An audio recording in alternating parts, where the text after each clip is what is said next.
and gentlemen, may I have your attention, please?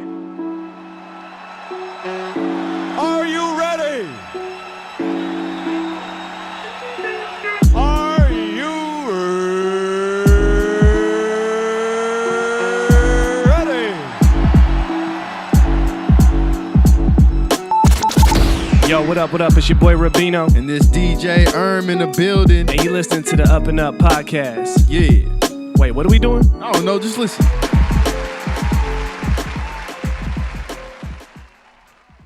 Yes.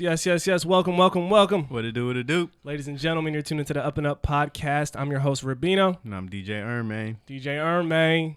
How you doing? What it do, man? You good? How you doing? I'm good. You never asked me that. That's what I'm saying. I just you. realized that. Now I got to start asking you. I'm doing well, bro. I'm doing well. I'm feeling good. I'm feeling great. That's what's up. Feeling blessed. You know, it's a beautiful Thursday evening. Always. We got another UpNUp episode. This is episode 25. Wow. We're moving, man. 25. We're man. moving. Yeah, man, definitely want to say this is your first time tuning in. This is the podcast where we focus on cultivating the culture. We do that through providing amazing stories on this platform of people, individuals, groups who are just doing dope shit, right? Always. To sum it All up, that. right? They're going after their goals, their visions, their dreams, and they're letting nothing stop them, and they're staying on the up and up, right? It's a lifestyle. It's a lifestyle. It's a way of life. Again, obviously, I'm always going to shout out our supporters. Shout out to the listeners. Shout out to all the viewers, man. We appreciate you guys. We appreciate everything you're doing for the movement and the culture as well. So this is for y'all. Make sure to rate, subscribe, and review. You can catch all our episodes. And like it too. Forget that, Make sure man. you like it too. Yes. Hit that like button. Yeah. But yeah, you can catch all our episodes on YouTube, SoundCloud, and iTunes. Just type in the UpNUp Podcast, and that's where you can find it. Also, make sure to follow us on all social media platforms at @_TheUpNUp so you can stay tapped in. Mm-hmm. And I also do want to mention again, as I did last episode, we got some lovely items on the table here, right? We got the limited edition Cultivate Culture dad hats.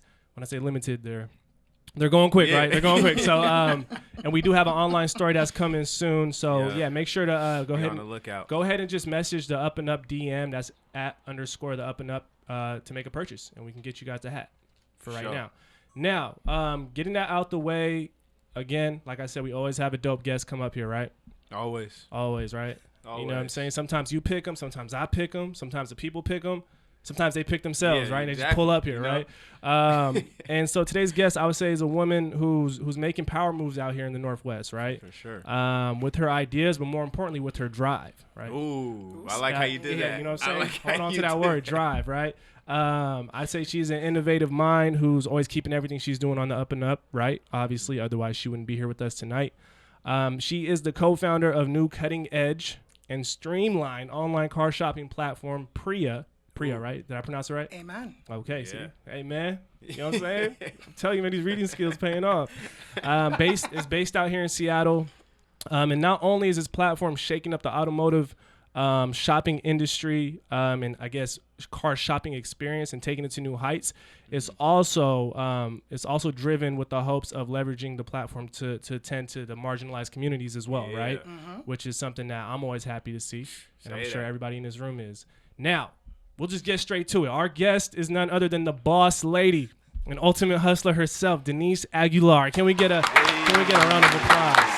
Yes. How you doing? Thank you for having me. Thank you for being here. Thank you for finding us on a Thursday night. How are you doing? Amazing. Great Thursday. It's great. It's going good. Now, you did say you did your homework. You said you've listened to some episodes. So if you're familiar, you know we usually start the show with the quote of the day, right? Quote man across the way.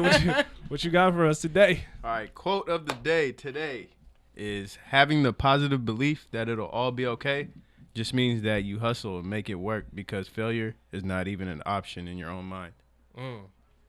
By Natalie Massonet. Yeah.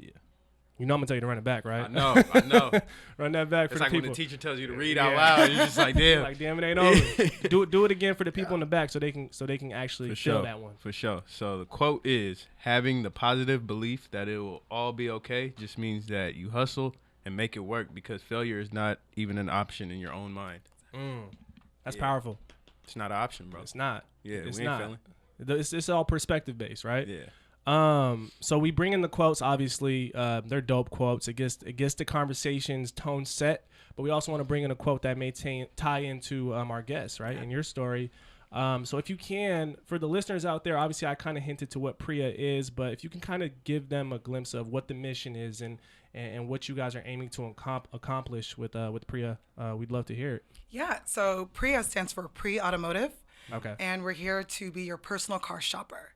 So we're here to help you just find exactly what works for you instead of you spending so many months searching online and then you have FOMO at the end. Tends to happen often.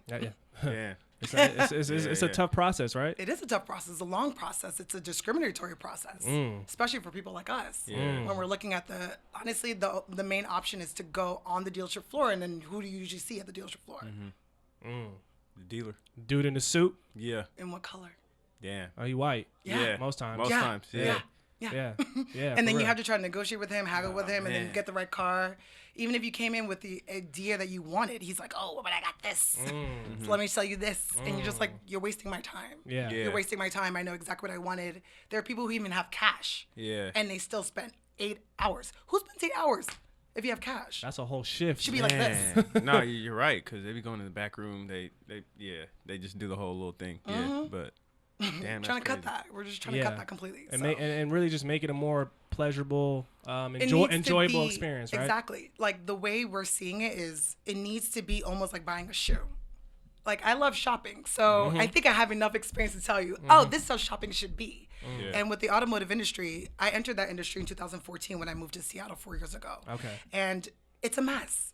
Dealerships are complaining about not trusting consumers, and consumers are complaining they're not trusting dealerships. So no one's trusting each other. So what are we going to do? Yes, there's solutions out there. Yeah. I can name all of them. No, we're not going to do that. There's a lot. There's a lot, but you're going through the same process no matter what avenue you choose, whether it's Definitely. online, whether it's in person. You still have to go inside the dealership and you still have to negotiate and haggle. Yeah. So Yeah. why not have someone who's an expert so you can actually live your best life? Yeah. I like that. Damn, that's dope. I like that. Yeah. That's I dope. want to live my best life, and I think, Yes. especially when I hop in that whip, right, and I'm riding, right. But to get to that point, it is a process.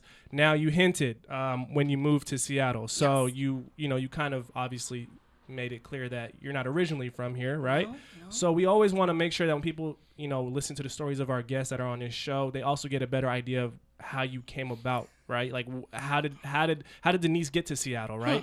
So where did it kind of start for you? Where did you grow up? And guys, how did that kind of build this path that you're on right now? Man, my path is not linear at all. Not even close. Yeah. If anything, it's just been this roller coaster of trying things, basically failing forward.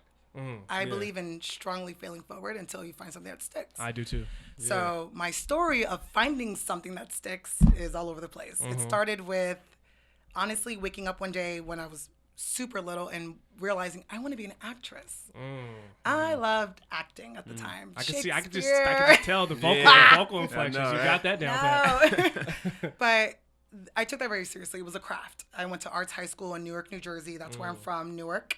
And there I was exposed to so many opportunities through Arts High School, but then my mother decided, oh, we should go to a regular high school for me to focus more on my education versus just the arts because, not gonna lie, I was solely focused on acting, theater, dance, music. Yeah. I didn't pay attention to mathematics or science or, I mean, I don't think you could really do both. It's kind of hard, right? Yeah. well, that was part of the curriculum. I needed to pass. Yeah. You're either all the way in or you're like, you can't Exactly. be 1 foot in, 1 foot out with the arts. I feel like you got to be all the way in Yeah. it, right?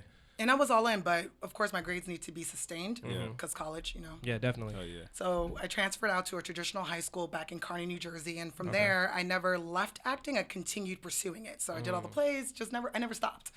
Okay.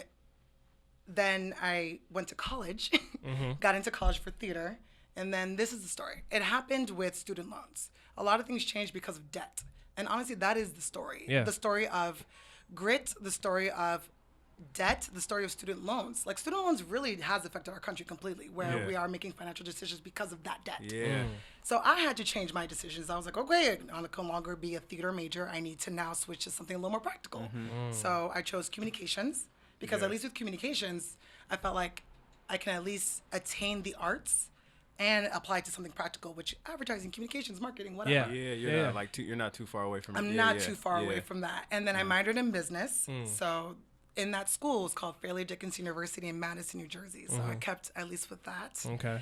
But then again, the story of grit, the story of struggle, the story of money. It all comes down to money. It comes down to money. Money. Oh my goodness. Need that to make moves, right? So I was like, okay, let's be a weather girl. We can make money. I'll be on TV showcasing the weather. You'll get to know things, and I could do science. Yeah. I took that class, got a D. Wow. I'm like, okay, this is not going to work anymore. I need to switch something else. Okay. So instead of weather and science, I was like, okay, let me work into pharma. New Jersey's really huge with pharmaceuticals. So much money in there. Okay. I was fortunate enough to be accepted in some amazing paid internships, which already that's rare. At least back in 2009. Yeah. What is paid internships? Yeah. No, for sure. And I realized I can't get to my internship. I looked at the train schedule. I looked at the bus schedule. I looked at even walking there. It wasn't even an option because the train tracks, just safety, being a woman, being under 19. Yeah. So I couldn't even pursue the career of pharma because I couldn't even get to the location. And this is all while you're still in school, While correct? I'm still in school. Okay. Oh yeah, I hustled hard in school. Wow. And so the next best option was, okay, I could take the train into Manhattan. So what opportunities are in Manhattan? Luckily, Manhattan is a breeding ground for so many jobs and so many careers. Oh, yeah. But I love fashion. Okay. I love shopping. I love clothes. I love magazines. I love editorials. So I was very fortunate to have amazing opportunities at, it started with Harper's Bazaar and then W Magazine and then Vogue. So that actually perfectly segues into PREA because that experience ties directly into how we're running PREA. Okay. Yeah. Okay. Wow.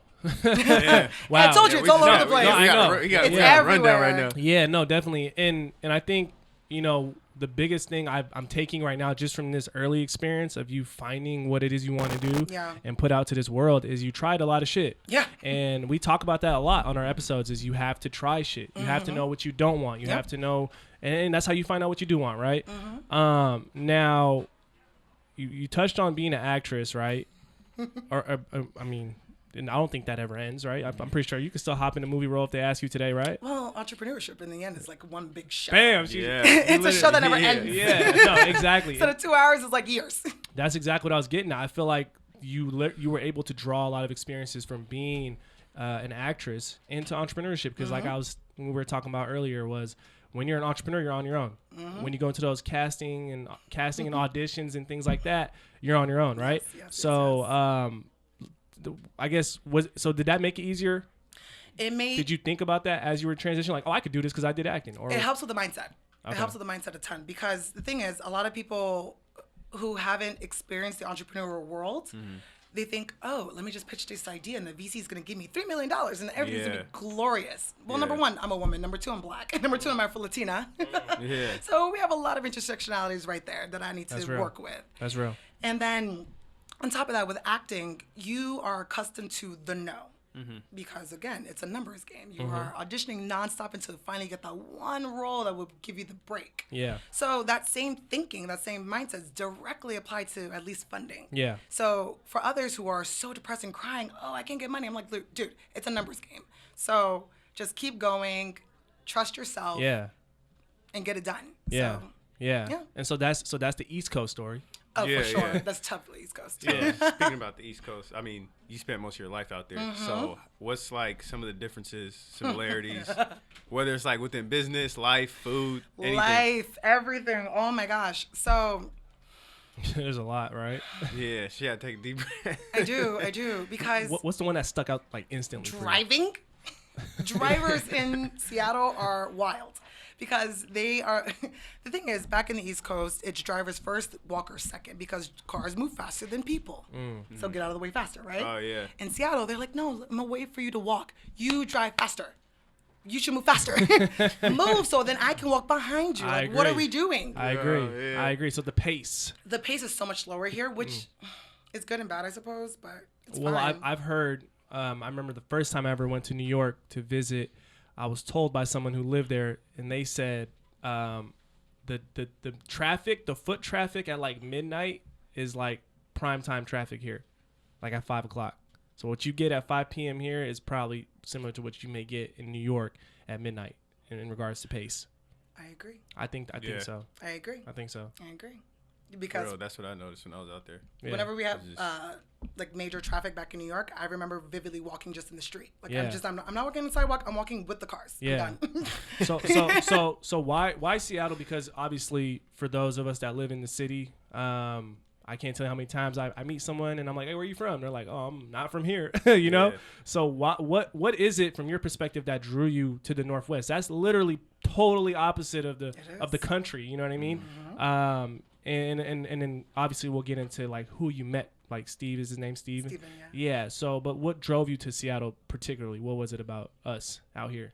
Well, the We true just fly. story. We just fly out here. You like us? True story. I did fly out here. So the true story is God. So I was living in Brooklyn, Bed-Stuy, Lexington, and Troop. Okay.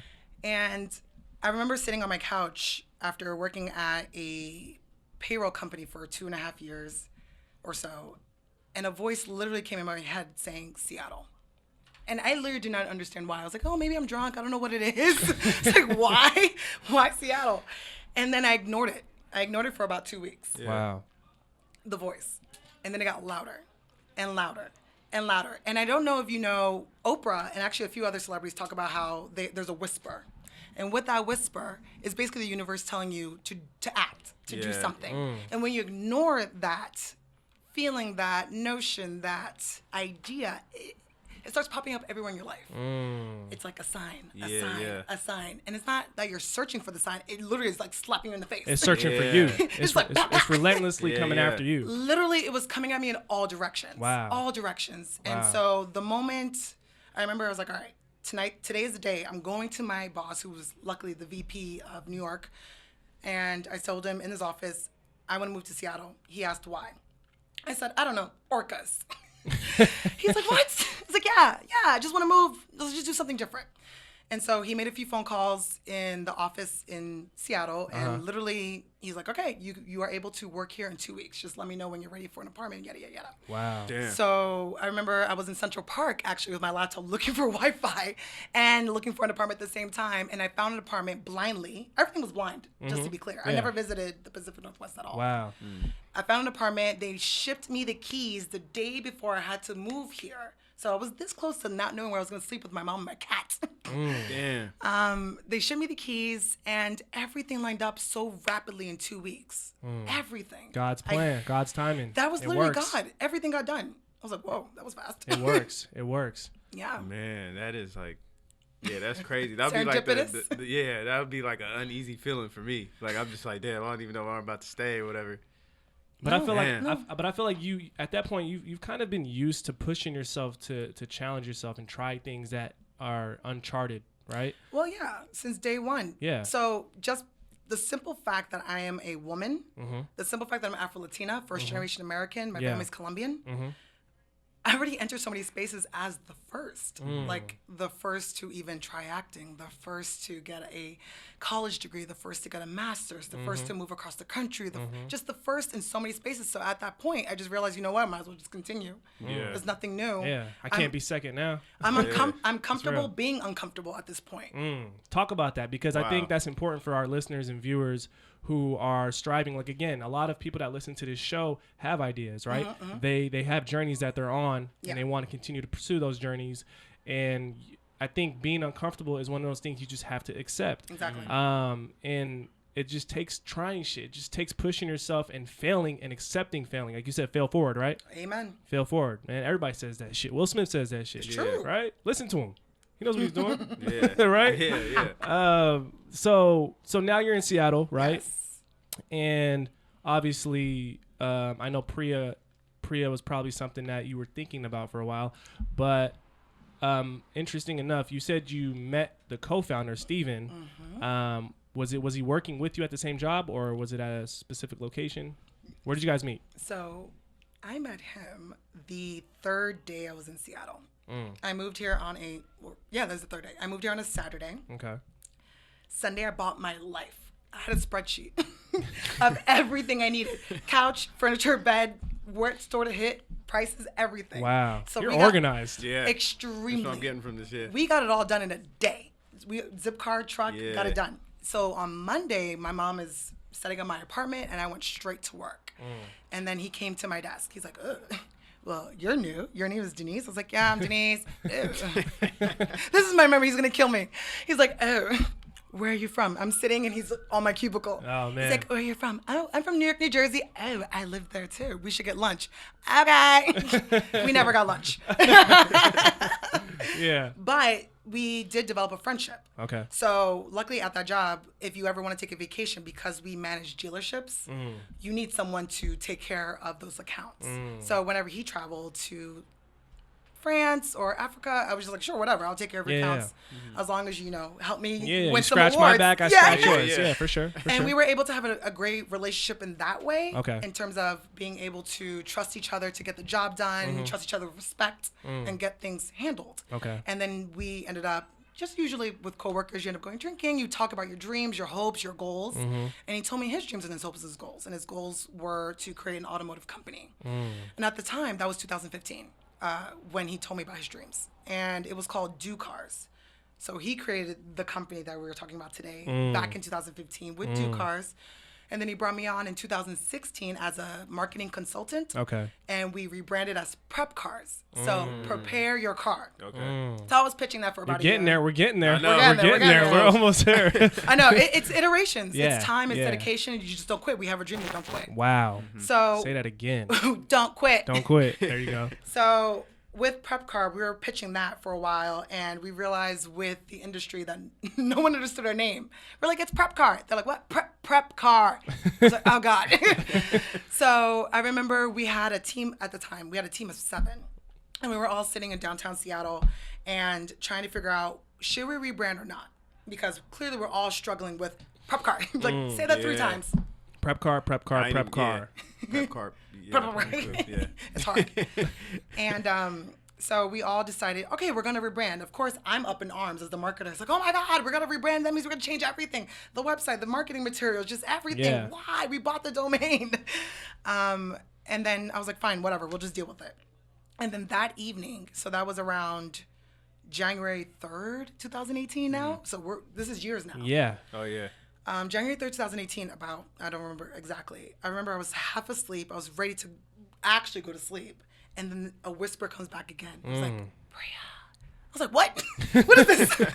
Oh my God. And it was so dark in my apartment. So I usually keep a notepad, again, organized. I keep a notepad next to my bed just to scribble things in the dark. Yeah. Yeah. So I was trusting. I was like, I'm going to be able to read this in the morning. So immediately I'm like, PREA.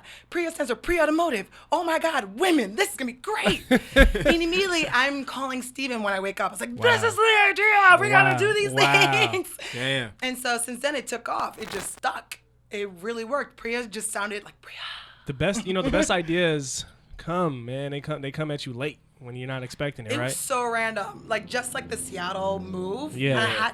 When you go through it the first time with the whisper and you recognize the whisper, you're gonna listen to it forever. So PREA was the next Yeah. whisper, and now the next whisper, we'll see what happens. Yeah, that's Wow. crazy. That's crazy. You're going to have me listening for stuff now. I'm Just- listening for it, for real. Yeah. Damn. All right. So I know you explained it earlier, but like, what really distinguishes that, like, from All other the cars? others? Yeah, all the others, like CarMax, Cars.com, all that stuff. yeah. So So with most of the automotive companies, they focus on similar verticals. And what I mean by that is certain companies focus on new vehicles, used vehicles, month-to-month leasing, or they focus on demographics. Whether they Yeah. talk about it or not, they do. You Yeah, can see yeah. it in their marketing. You can see it in their music. You can see it in who they're talking to. Yeah. And what I noticed with, at least with PREA, is that we have the opportunity to reach demographics that have been ostracized for so many decades.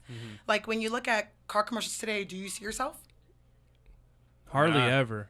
Never. Like never. Yeah. It's never. Never. Yeah. No. Never. No, unless like Burrell Loose is like creating a car commercial, that's about it. Yeah. Yeah, no.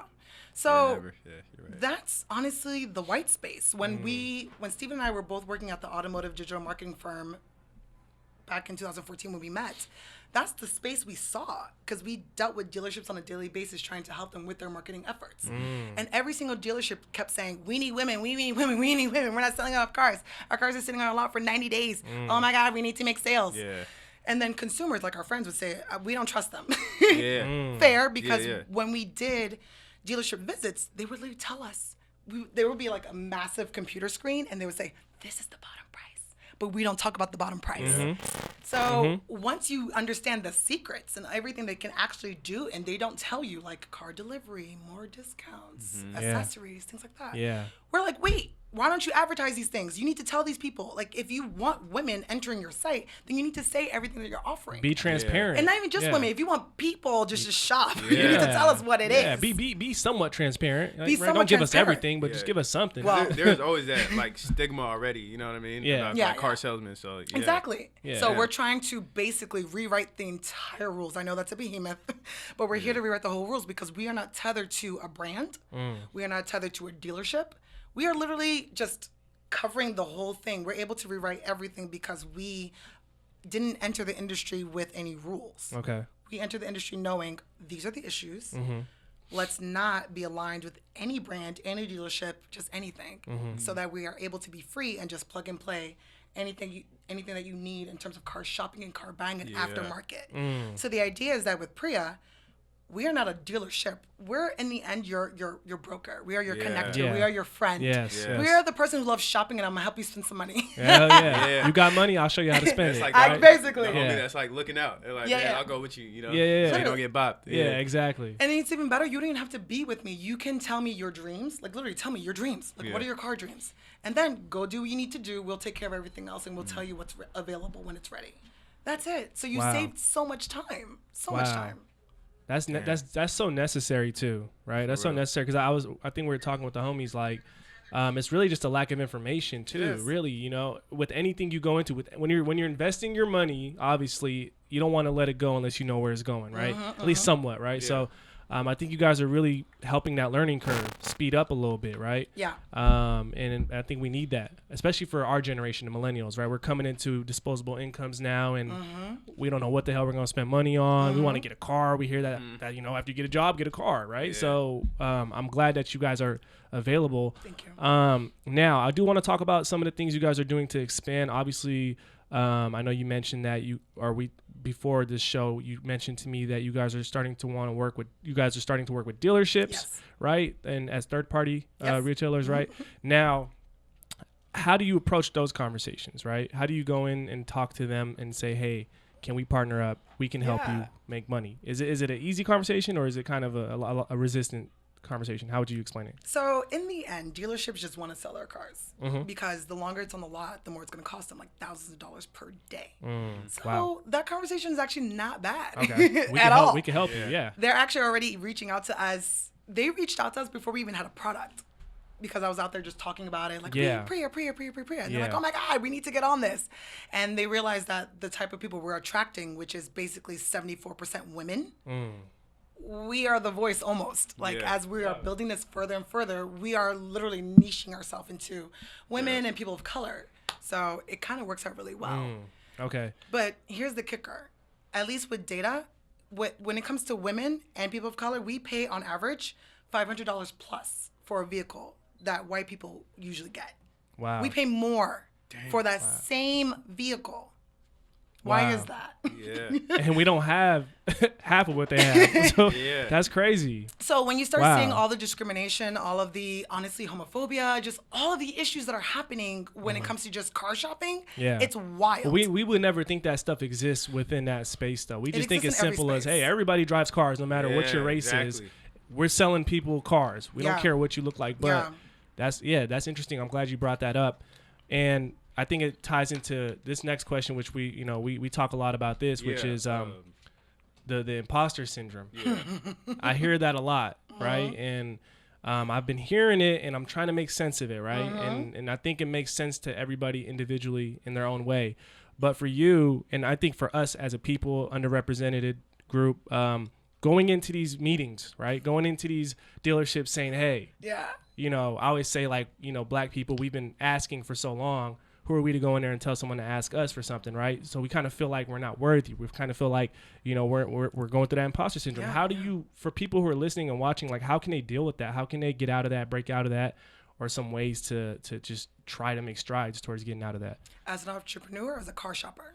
Man, honestly, in general, because I think a lot of people deal with that outside of entrepreneurship too, just in different spaces. But like, what are some things that work for you? And maybe they can take it from you. Imposter syndrome is a tough one because it's something honestly I'm going to probably have to deal with for the rest of my life, especially because I'm in the auto industry. Yeah. The good old boys club. So it's a daily struggle. I will say this. You need to be prepared. You need to study. Like when we were building out our company back in 2017 when we were branded as Prep Car, I bought VC Deals by Brad Feld. I bought so many books just to make sure I knew we were talking about, like, what is seed rounds? What are Series A? Series, just what is this? What is equity? Yeah. How much should I offer? Just everything you need to know when it comes to the type of businesses you're trying to build. When it comes to car shopping, at least imposter syndrome, the same thing. You need to just, again, come prepared. But that's why PREA exists. Who has time to do all the research? I'm hearing so many stories. We have a hashtag called hashtag People of Auto. We basically are duplicating the same thing that hashtag Humans of New York has. So we're showcasing stories that are not represented in the media when it comes to automotive. Again, we do not see ourselves represented. Yeah, that's so real. that's my goal with representing the people who are discriminated, honestly. Yeah. No, that's real. So I already showcased Asian women or black men, or my dream, I'm looking for a Muslim woman. I want a Muslim woman to showcase her. Oh, they're out here, man. Yeah, Yeah. and they just got, at least in Dubai, they just got the right to drive.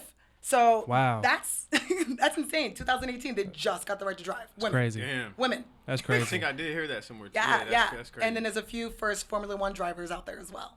So Wow. there's so many things happening in the automotive space in terms of women that I cannot wait to tap into. Yeah. So we have so many options and ways to get in this. Yeah. So when it comes to imposter syndrome in the end, we need to be prepared. We need to have a tribe. Like, I will say this over and over and over again. I am nowhere near where I am today if it wasn't for my posse. And I have people, like 20 groups per sector of my life, whether it's fitness, wellness, business, spirituality, intersectionality. I have groups for every single thing because it takes a village. There's no way I could do this by myself. That's real. At all. That's real. At all. That's real. That's important. Yeah, I'm glad you brought that up. 'Cause that's something that you kind of said to us too. Like that's one of your key values in life is intersectionality. Yes. So, what does that like mean to you? For the people that don't know what it means in general, Yeah. what does that mean? How would you explain that? How would I explain that? Man, I should have looked at the definition.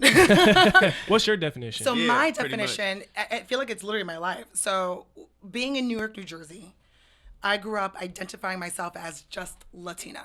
That's it. Okay. Because my community was all Latinos, Dominicans, Puerto Ricans, Colombians, Peruvians, Argentinians. I was surrounded by just Latinos, the Okay. Latino diaspora. Yeah. And so it was comfortable. I didn't have to think about my race. I didn't have to think about I just roamed the world freely in the East Coast. I didn't have any those issues. And then when I moved to Seattle, I think that's when the intersectionality came into my, like, to the forefront. That's when I actually had to face my blackness. That's when I had to face or even define what it means to be Latina. No one understood that. They're like, wait, what you're Colombian? But you're black. Yeah. I'm confused. They box it into just I one. was like, why are you boxing me? Let me out. It's like, "Ugh." Yeah. So yeah. I was just always angry. And honestly, lately, my friends have told me, it's like, Denise, I think you're angry. It's like, I didn't realize that. I didn't realize I was just fighting everybody. And now I realized why. Because I had to look inside and realize, oh, it's because when I moved here, everyone told me how to be, how to act, how to speak. And as a black woman, I felt so offended, but I didn't know what to do because I was at a job. So at a job, I need to be a good old girl and code switch and Code get the switch. job. Code switching, man. I was like, oh my God, dealer. They should teach that in college. They should teach a code switching class. I honestly believe I that. think I got that down. And it's sad. It's sad that has to be taught, but it's something that's needed. Exactly. So I'm glad you brought up the intersectionality topic, and as well as you being Afro-Latina. So I actually did some research. I was reading some articles because, again, I'm not the most knowledgeable person on this stuff, but I read a article in the Huffington Post. This was like from 2015, but it was centered around what it means to be Afro-Latina. So I'm going to read a quote from that I thought was interesting, and you could touch on it. So the quote goes, "It's obviously about people who identify as Afro-Latino. To complicate what it means to be black and Latino and any combination because the diversity of black identity is often oversimplified. Just because people are born just because people are both doesn't mean they are less of one, right?" Okay. And the quote is from Sophia Rain Siraj. Now, the last part of that quote is really what stuck out to me, which it says, just because people are both doesn't mean they're less of one, right? So you know what I mean? Like, it's real. It's like, I'm both, you know what I mean? Like, I'm black and I'm Latino and Latina, right? So, Yes. what does that mean to you? Like, what does it mean to you to represent that? And I know you're very prideful in that, but again, does it feel like you have to play both sides? How can you just kind of say, hey, this is what I am and accept it? Because I feel like that's something that needs to kind of be addressed when we're talking about this topic. That's an amazing question. Oh my. So yes, I do feel like I have to play both sides, unfortunately, because of my upbringing. Being raised in Newark, New Jersey, and I don't know if you know anything about Newark, New Jersey. It's predominantly black, and I love it, number one. But number two, I remember vividly in arts high school giving presentations, or honestly teaching, because sometimes I actually taught with a Scantron. Yeah. And I remember some of my black, were they friends? I don't even know anymore. But some of my black students, colleagues, what do you call them when you're in high school? Peers. There you go. So some Associates? I don't know. I was like, I don't know anymore. Some of my black peers would say, why do you sound so white? I'm like, what do you mean? I'm speaking English. What are you talking about? Like, this is it. I'm not hiding anything. Yeah. So because of that one comment as a child, it completely warps your mind. You're just like, wait, am I not enough? Am I not black enough? And then what's even worse, so you enter certain Latino communities, and then they're like, oh, well, your Spanish is a little off. Okay. That's some other way I can read, write, and speak it. Well, or even worse, they don't even know I'm Latina, but then they'll look at my last name, well, are you Latina? Because you don't look it. What does that look like? It's a diaspora. I was shipped from Nigeria, and I landed in Colombia. 23andMe. I found out. But that's exactly the case. It's just, it feels like you never win. It feels like you never win. And so after a while, you develop a tough skin, and you just realize, you know what? So be it. I'm just going to do me. And if you're angry, then you're angry. If you're angry, then you're angry. But I'm here to fix both of your lives. So stop it. Yeah, and I think it's there's power in that though, right? Like you know they say when you know where you come from, you know where you're going, right? So I feel like with you understanding the importance of actually having both sides of that spectrum, it's kind of I feel like it should be an empowering feeling to know that. Obviously, when you're growing up, you're trying to figure things out, but now at this point where you're at in your life, you know, you can use your platform to speak to this, right? Yes. To speak to this, to educate people, right? At the end of the day, it's a lack of knowledge. It is. Whether it's PREA, right? Whether it's going in there trying to buy a car, I don't know how to buy a car, I don't know what I should be knowing, or whether it's, you know, understanding people's cultures and where they come from.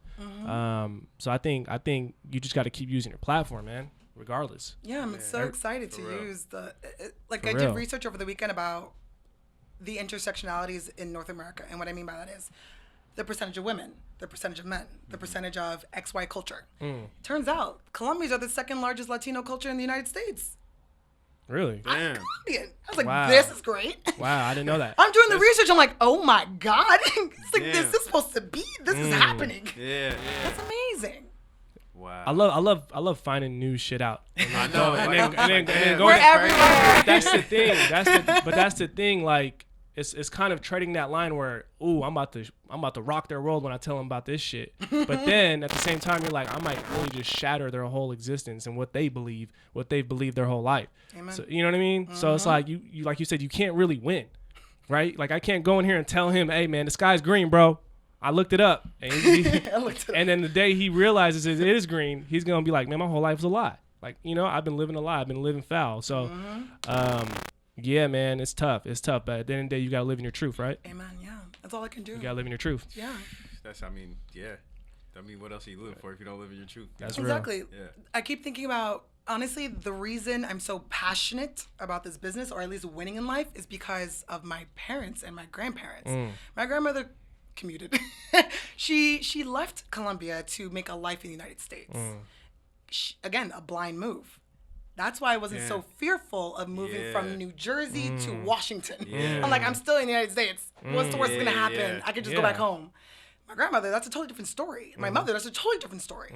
They didn't have, first of all, the financial resources to just be like, oh, it didn't work out. Let me just go right back. No, you have to make it work. Wow. So she moved from Cali, Colombia, all the way to Manhattan Wow. to make it happen. Yeah. Wow. So there's a lot of grit, and she's alive. So I always ask her stories. Like, oh, how did you do this? What happened? And Yeah. she has a very intense story of how she landed in the United States. Yeah. But because of her, I have these opportunities. Mm-hmm. I keep seeing my cousins or my family members back in Colombia because it's like 95% of them are still there. Mm-hmm. I go there almost every single year. And I can see literally what my life could have been if my parents didn't move. And I'm grateful. I'm so privileged. Yes, we are Black. We are, no. Yeah, I get Yeah. it. But in the end, we do have privilege. Oh, we do. We do have privilege. We do. And so the goal is I want to be able to affect so much change that I can give back without any constraints or strings to the African diaspora. Honestly, all my brothers and my cousins. Hey, it's real. Like, let's make this happen. That's real, man. And it takes us being able to use our platform to give you a platform to share what you're doing, right? So people can have this representation. And someone's going to be watching this episode or listening to this episode, and they're going to feel like, oh, I learned something today, right? And that's what we aim for.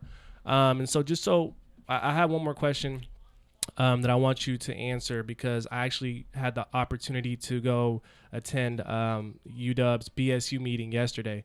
And it was centered around entrepreneurship and really trying to, share some advice with some of the students there. And I had this one young lady come up to me after, and she had so many ideas, like so many bright business ideas, and she's trying to figure it out. She's like, people are telling me this, people are telling me this, my parents are telling me this, and she's still young. She's still, in the middle of her college career.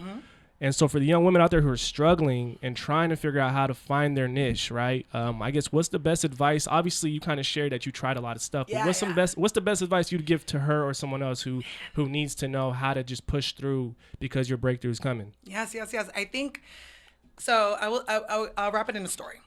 So about a year ago, I was laid off. They were like, oh, we need to reduce our funds. So I was laid off from my corporate job, and I took PREA on full time.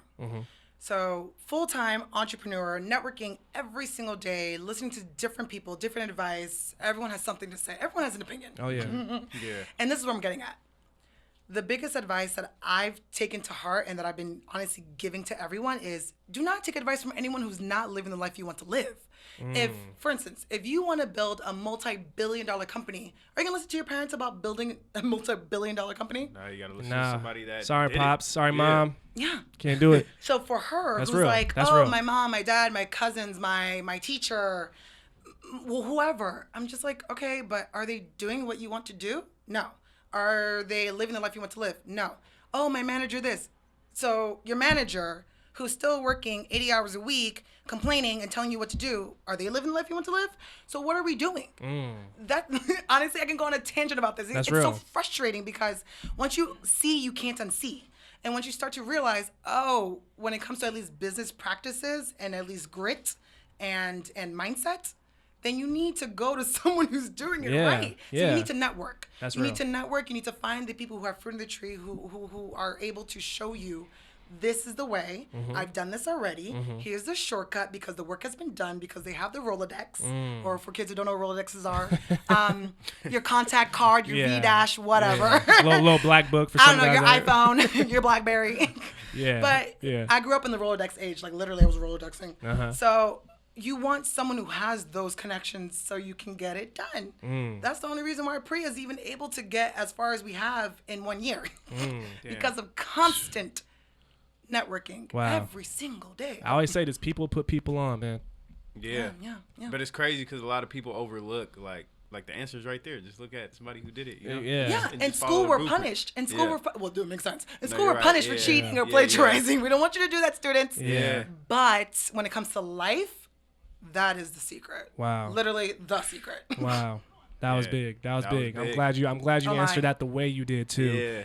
I hope she's listening to this because she definitely can use this advice, and I can use it too. I think everybody can use it. Now, before we get you out of here, I do want to also give you a chance to just talk briefly on some things that are coming down the pipeline. I know you got some exciting things, and obviously they're probably way more in depth. But if you can kind of give us some, little rundown. What's coming up? Yeah, with I'm everything? so excited. So right now we're hiring. We need to hire. We have 3 employees, and oh my God, there's so much work to do. Again, auto, and I told you our dreams, which is connecting everything for your automotive life. So that's a lot. That's financing. That's parts. That's accessories. That's the car itself. Yeah. We need people. So we're hiring like crazy at the moment. We are in the middle of fundraising. So yes, I am one of those statistics of 2% of Black women get funded in the VC world. Oh my. So we're trying to break down those barriers as well and create pipelines for other women. Yes. My goal is basically get this done so I can lift other women up. Yeah. And then the other things in the pipeline is just expect the marketing. Hey, I'm excited. It's about to go down. It's going to be like MTV Cribs Cars type thing. I missed that show. Well, we're going to bring it back. Hey, let's get we're it. literally bringing it back with the cars. Let's get it. So Let's get I'm it. No, excited for that's that. dope. Yeah. Thank you. Well, since you're talking about marketing, Yeah. what's Instagram handles, website, Yes, all that. I totally should be giving that. Yeah. Hi. So our website is www.PREA, PREA.io. Our Instagram is PREA.io. Our Twitter is PREA.io. And from there, you can just find us everywhere. And she got it down pat. Yeah. Don't worry though. Don't worry. We'll definitely plug all those Yeah. handles as well on all our socials. Thank you. Now, before I get you out of here, I always ask all our guests this question if you're familiar with the show. This is the golden question. I think I called it that last episode. And this is one that's going to kind of sum up everything we talked about, but also cast ahead, where this is going, this journey, the Denise story, right? So if you can, what's one word to describe what keeps you on the up and up?